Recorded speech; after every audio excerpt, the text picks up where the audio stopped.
Don't sneer at me. It's mean to sneer at me. I'm not sneering. I've never sneered in my life. Sneering doesn't become either the human face or the human soul. I am expressing my righteous contempt for commercialism. I don't and won't trade in affection. You thought you could buy a claim on me by fetching my slippers and my spectacles. You were a fool. I think a woman fetching a man's spectacles is a disgusting sight. Did I fetch your spectacles? I should think a good deal more of you for throwing them in my face. There's no use slaving for me and then asking to be cared for. Who cares for the slave? What did you do it for if you didn't care for me? Why? Because it was my job.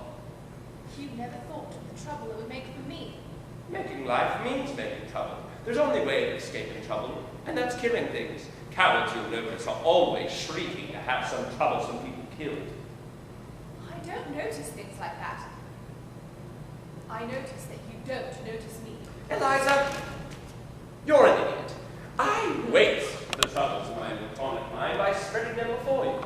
Know once and for all that I go my way and do my work without caring twopence what happens to either of us.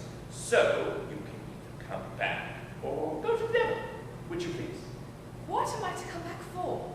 For the fun of it, that's why I took you on. And you may throw me out tomorrow if I don't do everything you want me to? Yes, and you may walk out tomorrow if I don't do everything you ask me to.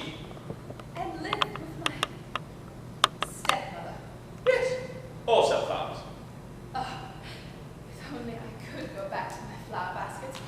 I should be independent of both you and father, and all the world. Why did you take my independence from me? Why did I give it up? I'm a slave now for all my fine clothes. Not at all. I'll adopt you and settle some money on you if you'd like. Or would you rather marry Pickering? I wouldn't marry you if you asked me, and you're nearer my age than what he is. Then he is, not then what he is. I'll talk as I like. You're not my teacher now. I don't suppose he would, though. Pickering is as a confirmed old bachelor as I am. That's not what I want, and don't you think it. Lie. I've always had chaps. I've always had chaps that wanted me that way. Freddie Hill writes to me twice and 3 times a day. Sheets and sheets. Damn his impudence. He has a right to if he likes, old lad.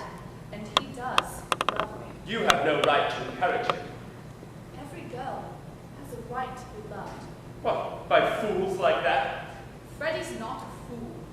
And if he's poor and weak and wants me, maybe he'll make me happier than my betters that bully me and don't want me. But can he make anything of you? That's the point. Perhaps I can make something of him. But I never thought of us making anything of one another. And you never think of anything else. I only want to be natural. So, in short, you want me to be as infatuated with you as Freddie, is that it? No, I don't. That's not the sort of feeling I want.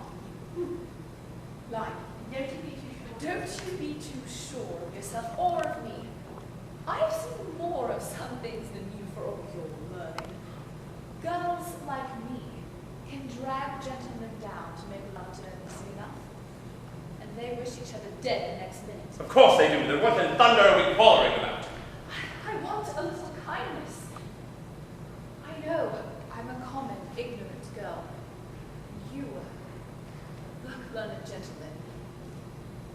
But I'm not dirt under your feet. What I did was not for the dresses or the taxis.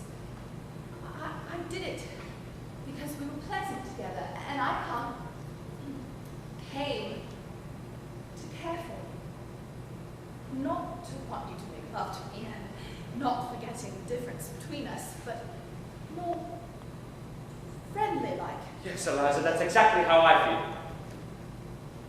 And how Pickering feels. Eliza, you're a fool. That's not a proper answer to give me. That's the only answer you're going to get if you don't stop being a common idiot. If you're going to be a lady, you've got to stop feeling neglected every time that men are around. Don't spend half their time sniveling over you, and the other half of the time giving you black eyes.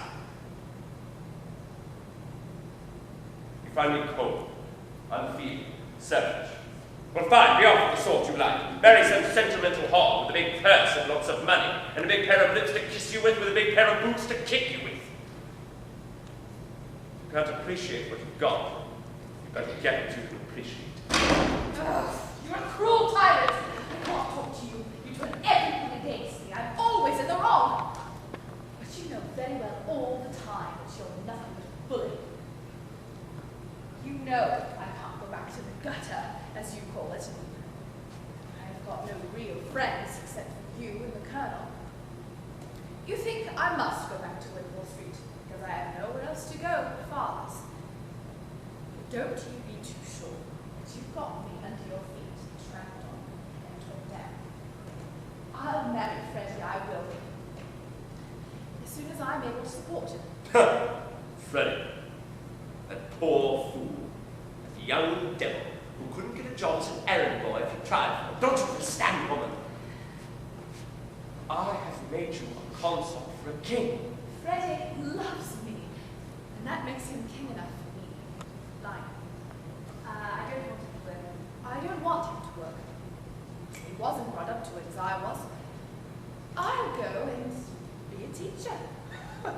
And what, in heaven's name, will you teach? What you taught me, I'll teach phonetics. I'll offer myself as an assistant to that hairy-faced Hungarian. What? That impostor? That humbug, that total ignoramus? Give him my methods, my discoveries. You take one step in that direction, and I'll wring your neck. Bring away. What do I care? I knew you'd strike me someday. Aha! Now I know how to deal with you. What a fool I was not to think of it before. You can't take away the knowledge that you gave me. Like, You said I had to find it. you said I had to find it in you. And I can be civil and kind to people, which is more than you can. Aha! Now that's done you and me, it has. Now don't get that. You're bullying and your big talk. I think of myself crawling under your feet, trampled on and called names. But all the time, I only had to lift up my finger to be as good as you. I could just kick myself. You damned infinite slut. But it is better than fetching slippers, I suppose. My God, Eliza, I said I'd make a woman of you, and I have. I like you like this. Yes.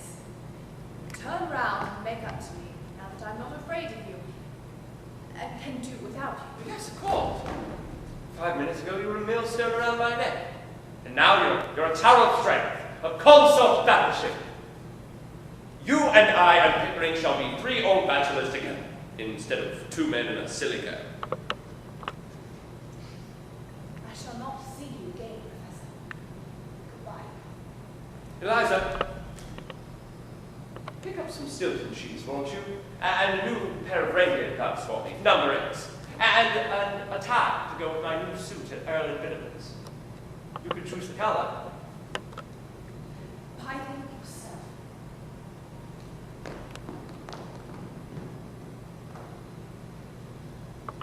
Scene.